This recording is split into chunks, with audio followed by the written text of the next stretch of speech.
Hola, ¿qué tal? Muy buenos días, tardes, noches, amigos, amigos. Estamos nuevamente aquí para tener una plática de Torah.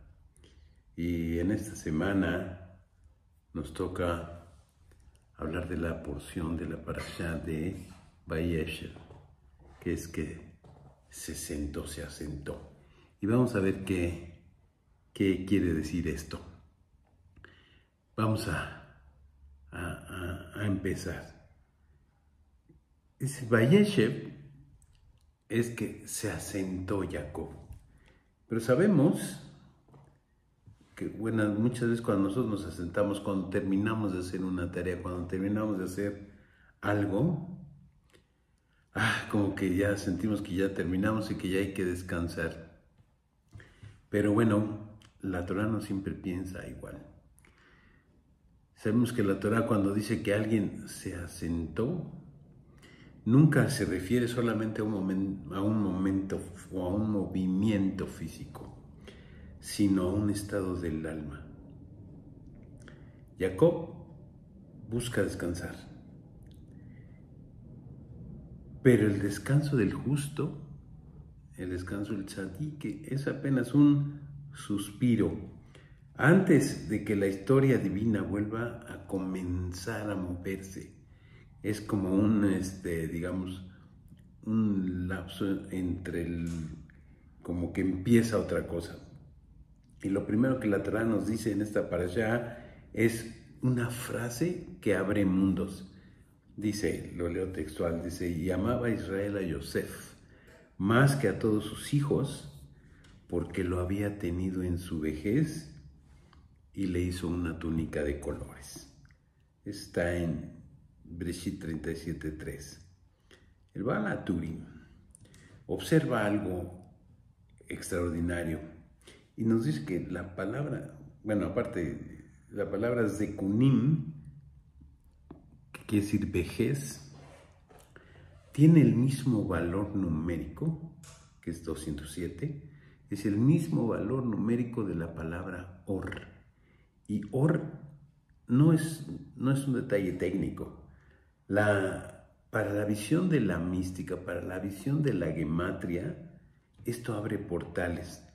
Or quiere decir luz.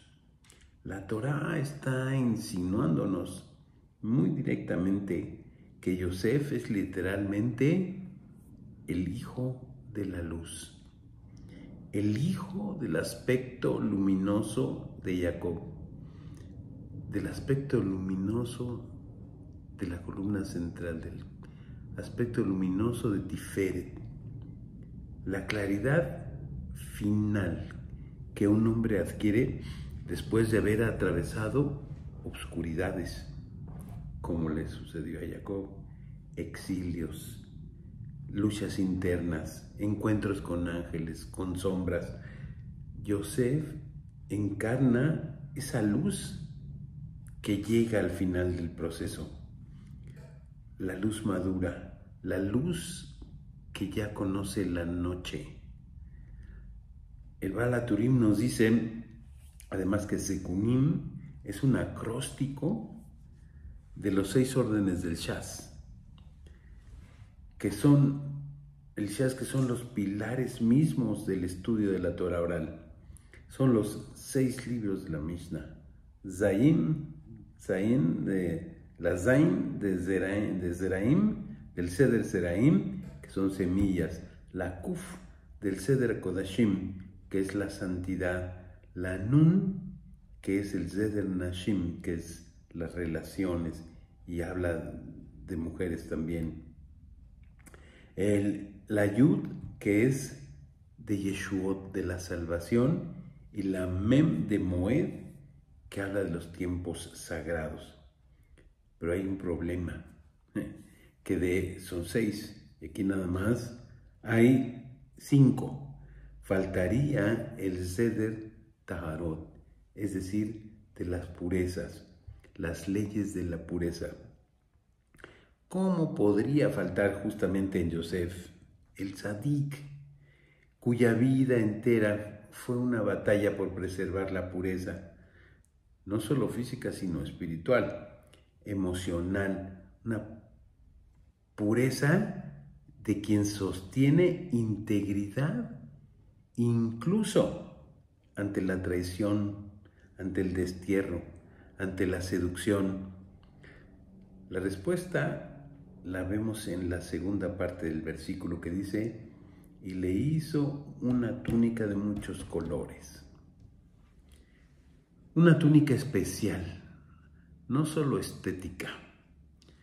La Gemara en Hagigá 18b explica que las ropas de quienes comían terumá, terumá eran unas frutas especiales que se usaban, que se tomaban precisamente de la terumá, de lo que se daba al pueblo, de lo que se daba al templo, perdón, debían de permanecer absolutamente puras, no las podía tocar nadie que tuviera algún tipo de tumá, algún tipo de impureza, porque en ese momento la persona que lo hiciera podría contaminar de impureza esas vestimentas y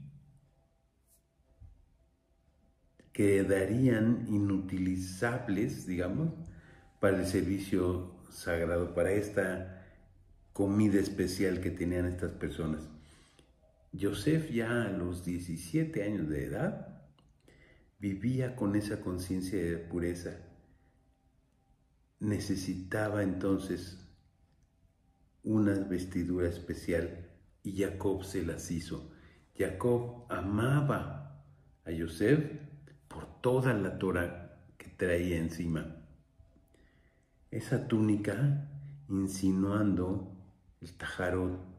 Yosef entonces sí estudió las leyes de la pureza, más aún él era pureza.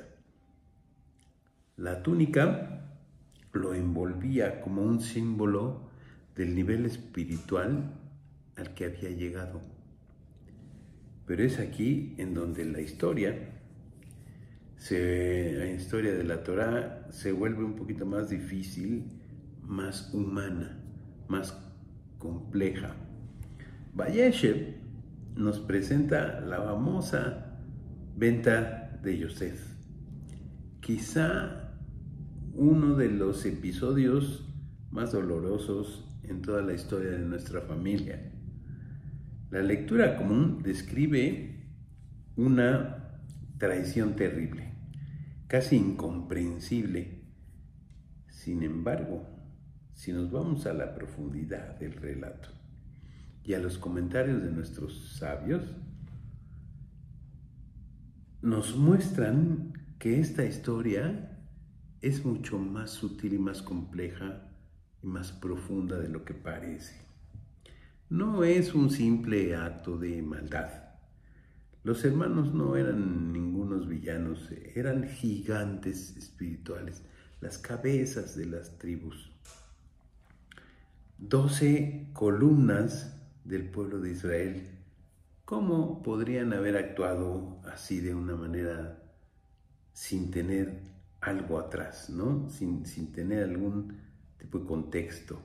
La clave está en el comienzo. La parashá empieza y dice: estas son las generaciones de Jacob. Eso está en el capítulo 37, versículo 2. Dice: estas son las generaciones de Jacob, y habla de Yosef, y nada más. No habla de nadie más, de solo Yosef. ¿Y los demás? ¿Dónde están? La Torá parece concentrar toda la energía de la historia únicamente en él, en Yosef. Y esto, por supuesto, provoca tensión en la familia. Yosef es el favorito. Yosef tiene una túnica especial. Yosef es con el que su padre pasa más tiempo. Yosef es el hijo de la vejez de Jacob, el hijo de la luz, el hijo de la sabiduría final de Jacob. Para colmo, por si no era suficiente eso, Yosef trae reportes de sus hermanos, es decir, los viene a acusar con su papá de cosas que hacían que eran prohibidas, de cosas que no debían de haber hecho. Y aunque él lo hacía con la mejor de las intenciones, que era que se corrigieran, no podemos soslayar que desde su deseo sincero de elevarlos, no deja de percibirse como la Shonara. Y además de esto, están los sueños que tuvo. Yosef ve a sus hermanos en sus sueños inclinándose ante él, incluso también a su papá y a su mamá. Y lo cuenta, y se los cuenta, no con arrogancia, no como con ego, sino con la inocencia del que no comprende todavía que la verdad espiritual puede herir el oído humano. Y ahí tenemos que estar siempre, también nosotros, muy pendientes de esta situación. De que no muchas veces, por decir cosas que a lo mejor son verdad, podamos lastimar a otros. Tenemos que ser muy cuidadosos en la forma en cómo nos expresamos y cómo lo decimos, y en el momento en que lo decimos. Los hermanos se inquietan, se molestan, porque tienen un antecedente, o sea, empiezan a ver cosas en Yosef que son como extrañas, y ellos tienen antecedentes de generaciones anteriores. Empiezan a pensar que siempre hubo un hijo que representó un lado oscuro. En Caín, recordemos a Ham con Noé, bueno, Caín y Abel. Recordemos a Ham con Noé, recordemos a Harán con Abraham en la generación de Abraham, a Ismael en la generación de Isaac, y en la de su propio padre Jacob, a Esaf. Entonces, saben los hermanos que existe un patrón y temen. Les da miedo que tal vez pueda ser Yosef el que hará daño a la familia. Aquí el Zohar abre una dimensión nueva. El Zohar en Vayeshev, Zohar 1.184a, dice, se explica que los hermanos vieron en Yosef un din, un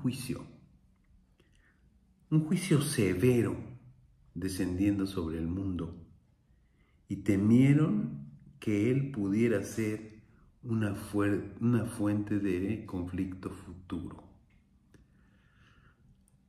También aquí tenemos que estar siempre muy cuidadosos en no juzgar por lo que parece ser. A ellos les parecía que por las actitudes de Yosef, para con ellos, podría ser que él fuera ese elemento no tan luminoso en la familia. También dice el Zohar que Yosef pertenece al Sitrat de Yamin, es decir, al lado derecho, al lado de la bondad, pero que su luz, su gran luz, podía cegar a quién, podía cegar a sus hermanos. En palabras del Zohar, la luz de Yosef brillaba en perfección, pero quienes no estaban preparados para ella la percibían como fuego que quema. Entonces, los hermanos no querían simplemente dañarlo, querían probarlo espiritualmente. Por eso dicen, veremos qué será de sus sueños. Rashi explica que esto es una prueba sincera. Si Yosef realmente es profeta, dicen, sobrevivirá. Si no, significa que su visión era falsa. Rubén interviene y dice, no derramen sangre, y propone mejor tirarlo a una cisterna, pues él secretamente pensaba en regresar y sacarlo y rescatarlo. Pero como explica el Zohar en el 1.186a, Yosef debe descender a Egipto, no por castigo, sino porque alguien debe abrir el camino del exilio. Yosef será el que prepara el suelo espiritual para la futura, primero esclavitud y luego la redención. Yehudá agrega a su propia perspectiva, venderlo, no matarlo mejor. Digo, mejor venderlo y no matarlo. Pero por dinero, pues no, ¿qué beneficio? Dice la palabra beneficio, porque lo que dice Yehuda es, ¿qué beneficio sacaremos de esto? Pero veamos que la palabra beneficio en la Torah viene y dice betzá. Y esa palabra betzá es leída por nuestros sabios como un acróstico que es Boker, Tzoraim y Erev. Y estas son Boker, Tzoraim y Erev, es mañana, tarde y noche. ¿Y a qué hace alusión? Hace alusión a las 3 tefilot del día. Y entonces, aquí lo que Yehuda pregunta es, ¿de qué nos sirve rezar? ¿De qué nos sirve hacer la tefilot de la mañana, de la tarde y de la noche? 3 veces al día. Si entre tefilá y tefilá podemos llegar a matar a nuestro hermano. Proponer la venta entonces no es un acto de cobardía, sino un intento de transformar un decreto severo en uno más leve. Pero la Torá revela algo sorprendente. Los hermanos no fueron los que vendieron a Yosef. Fueron los mercaderes midianitas quienes lo sacaron.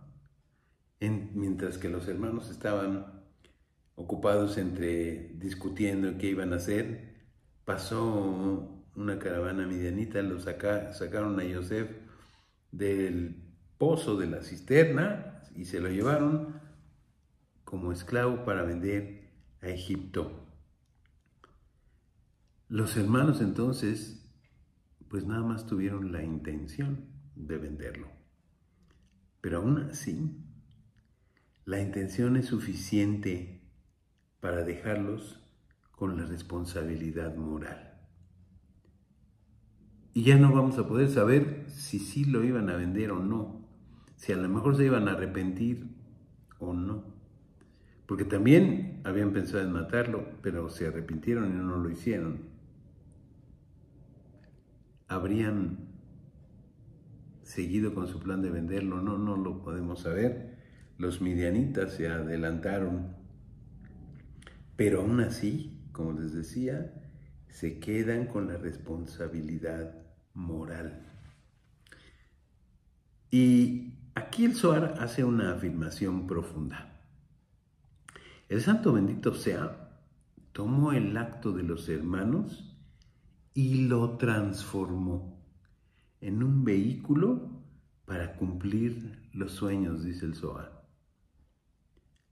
lo que ellos hicieron o lo que ellos trataban de hacer para detener la profecía, para que probar si se cumplió o no la profecía, fue esa actitud lo que facilitó y aceleró el proceso.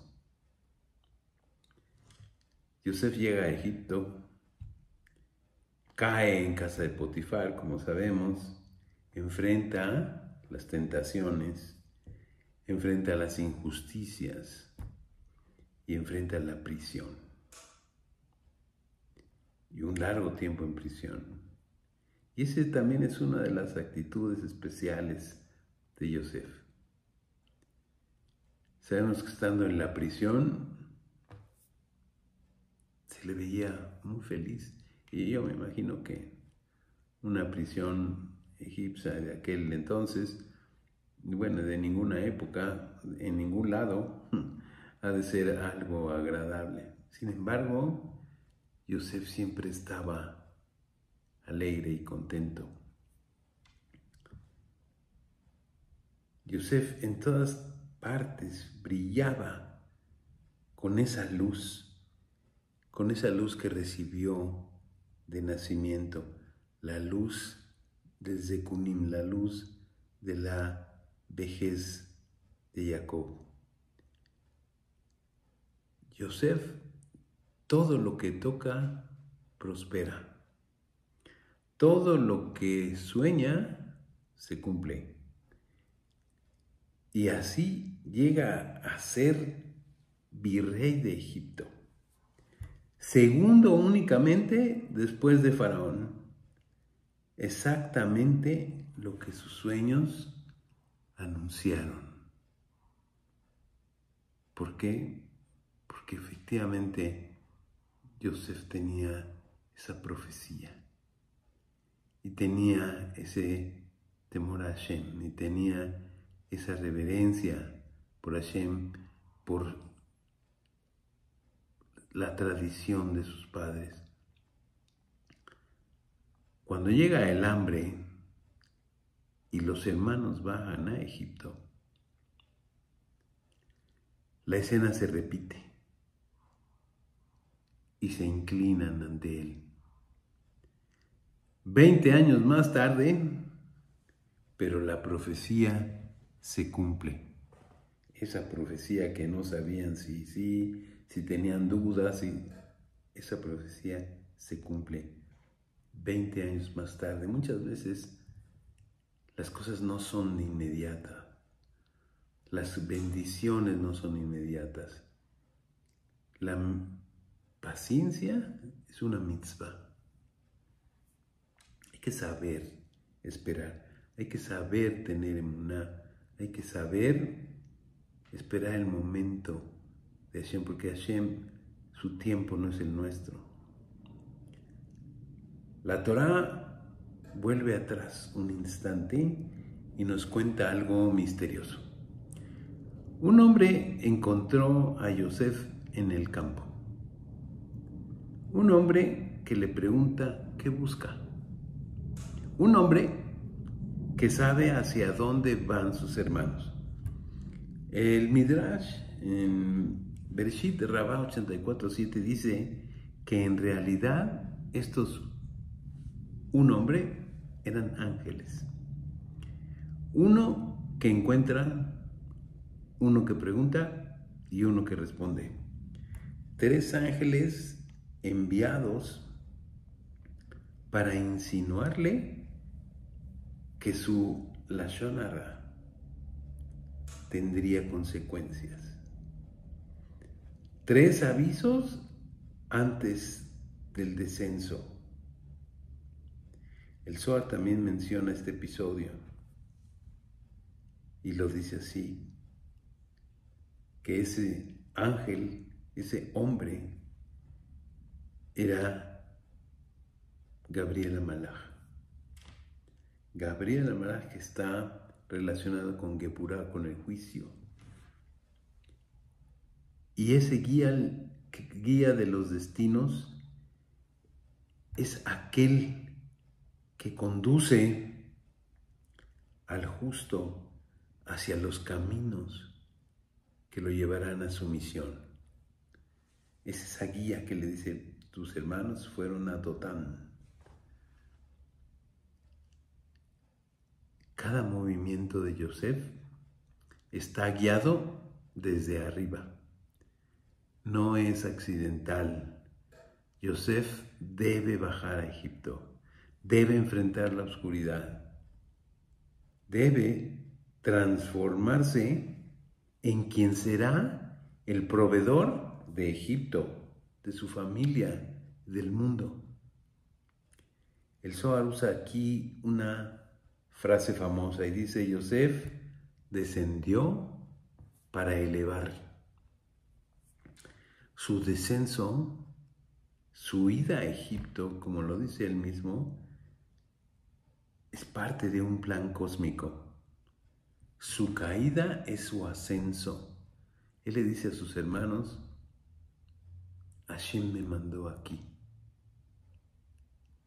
No fueron ustedes, fue Hashem. Y es cuando uno debe de pensar: estoy aquí en este mundo vendido como esclavo, o Hashem me mandó en una misión para mejorar mi forma de vida, para mejorarme, para mejorar a los demás, para mejorar este mundo. Nuestra misión es iluminar este mundo de oscuridad. Asumamos esa misión. No somos esclavos. Somos enviados de Hashem para traer luz a este mundo. Nosotros, ¿qué podemos aprender de todo esto? Que la luz auténtica siempre será puesta a prueba. Que incluso el justo que vive con pureza puede ser malinterpretado. Que las tensiones en la familia de Jacob no era maldad, sino búsqueda de la verdad. Que los sueños verdaderos no se pueden romper. Solo se cumplen muchas veces estos sueños en formas inesperadas y a lo mejor a través del tiempo. Que Hashem guía incluso cuando parece que nos hemos perdido en un campo, como Yosef se perdió antes de encontrar a sus hermanos. Aprendemos algo más: que cada descenso en la vida, cada caída, cada exilio, cada túnica desgarrada, contiene dentro de sí la semilla del ascenso, de la elevación. Todo depende de nosotros, de cómo lo tomemos.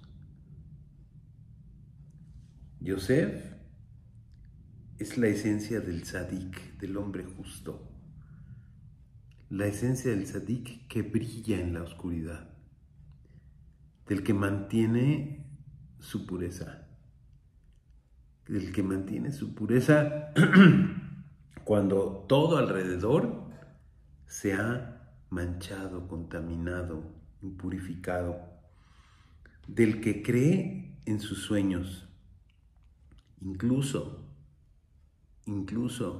cuando todos se ríen de él o de sus sueños, del que baja a Egipto con cadenas, pero sale con una corona.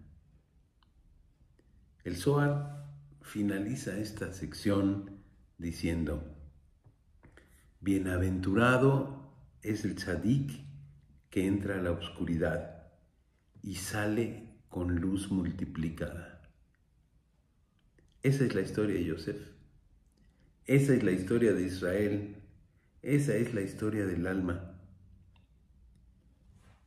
Concluyendo, el Hijo de la Luz, el que baja para elevar, el que transforma túnicas sagradas en vestiduras reales, el que toma el dolor y lo convierte en alimento para el mundo, en el que descubrimos que cada descenso en nuestra vida es en realidad el corredor oculto hacia un nivel más alto,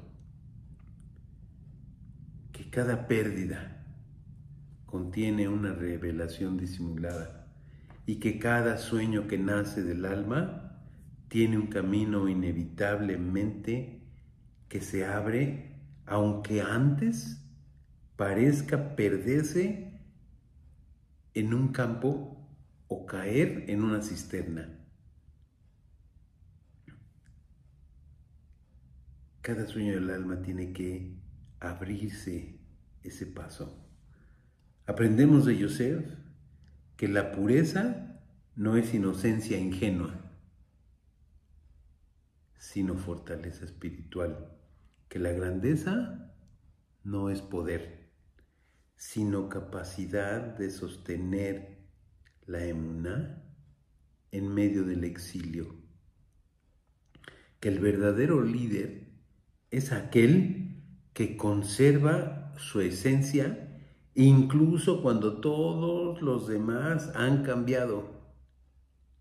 Y sobre todo aprendemos que Hashem guía cada paso, aun cuando no lo sentimos, cuando no lo vemos, aun cuando creemos que caminamos solos. Nunca estamos solos. El hombre que aparece en el campo sigue apareciendo hoy en formas escondidas, en voces internas, en encuentros que parecen casuales, pero que vienen desde lo alto. Que al estudiar esta parashá podamos mirar nuestra propia vida con los ojos de Yosef, con la certeza de que incluso lo que parece una caída es parte de nuestra subida. Incluso lo que parece injusto está tejido con un propósito. Todo viene de Hashem. Y si viene de Hashem, es para bien. Y que aquello que soñamos desde la pureza terminará cumpliéndose en su tiempo perfecto. Y ahora terminemos con una veraja. Que Akadosh Baruj Hu ilumine nuestro camino con la luz de Yosef Atzadik, que despierte en nuestra alma los sueños verdaderos que Él mismo puso en nosotros, que nos conceda claridad para interpretarlos y fuerza para sostenerlos, que nos conceda emuná para caminar hacia ellos, aún y cuando el sendero parezca que está completamente oscuro, que cada caída nuestra se transforme en un ascenso, que cada túnica rasgada se convierta en corona, que cada paso en nuestra vida esté acompañado, como el de Yosef, por la presencia silenciosa, pero constante, de los ángeles que Hashem envía para guiarnos. Que la luz de Zekunim, de la vejez, de esa luz de la sabiduría de Jacob, la luz madura, profunda y sabia, nos envuelva en paz y que siempre podamos ver en nuestra historia la mano de aquel que no abandona a sus hijos ni un instante. Que podamos tener alegría, felicidad, que podamos compartir, que sea un tiempo de luz revelada y de sueños cumplidos, que nuestros sueños luminosos y maravillosos se cumplan, que se hagan realidad. Amigos, muchísimas gracias por la oportunidad de estar con ustedes, de platicar. No me quiero ir sin agradecer y pedirles su ayuda, sus donaciones para este canal que se sostiene a través de ellas. Cada vez queremos llegar a más personas, cada vez queremos llegar a más lugares, cada vez queremos llevar a más corazones este mensaje de luz, de amor, de alegría. Que podamos entre ustedes, con sus donaciones, nosotros y Hashem, lograrlo y hacer de este mundo un lugar luminoso en el que pueda Hashem Yisbaraj morar con todos nosotros, que termine el dolor, el sufrimiento, la muerte y la enfermedad, que haya amor, vida, abundancia y alegría. Muchísimas gracias. Gracias, Joel. Hasta la próxima. Shalom Brajot.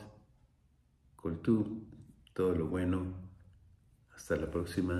Gracias.